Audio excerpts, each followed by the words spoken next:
Guys, dito naman ako po sa Viva po. Ito po, tingnan mo. Dito po ako sa Viva po. Yung price po dito, tingnan mo. Maka-afford po talaga sa inyo guys. Tingnan mo guys.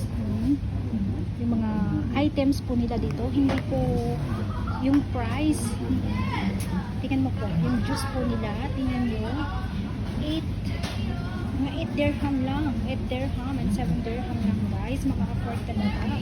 Makabili po kayo kahit yung alam mo yun, maka-afford po sa atin mga natitipid din. May pamilyas Pinas. Ito po, pinagawa ko yung mga orange. Tapos ito mga food nila.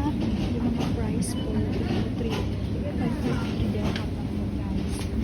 So ito naman tayo guys. Ito po, namalik po ako. Dito po kasi ako nakabili dito sa Viva po. Nalalaman ko po sa mga friends ko. Sabi ko sa akin, dito po sa Viva ay hindi maka-afford talaga yung sa bulsa po. Kabili po kayo na kasi po mura talaga. Tingnan mo. Namalingki po naman ako guys. Ito po. Asan yung kaibigan ko guys?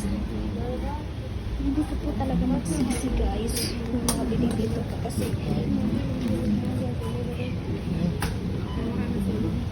hindi po talaga na ano guys na napakamura talaga yung nabili dito.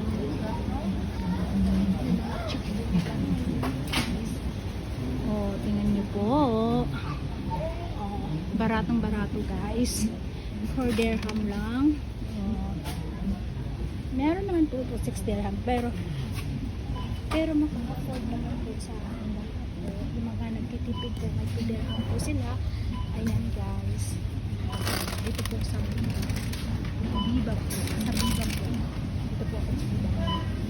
Dito po kasi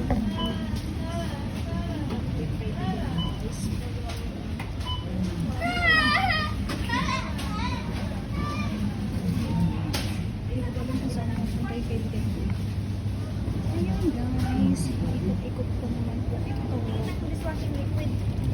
Doon sa kabila, ayun po. Itapon na natin yung palam doon. Tapon na yung lahat doon. Kasi expire na siguro. Ayan po guys. Ito maka-afford. Ito po talaga tayo. Tag 5 dirham lang po ang lahat po. Tingnan mo po guys. Yung olive green nila po guys. Tingnan mo. 5 dirham lang guys. Yan o. Maka-afford na talaga guys. Yan saging po nila. Napakabarat. Ano po. Mura po talaga. Kung sa Bisaya.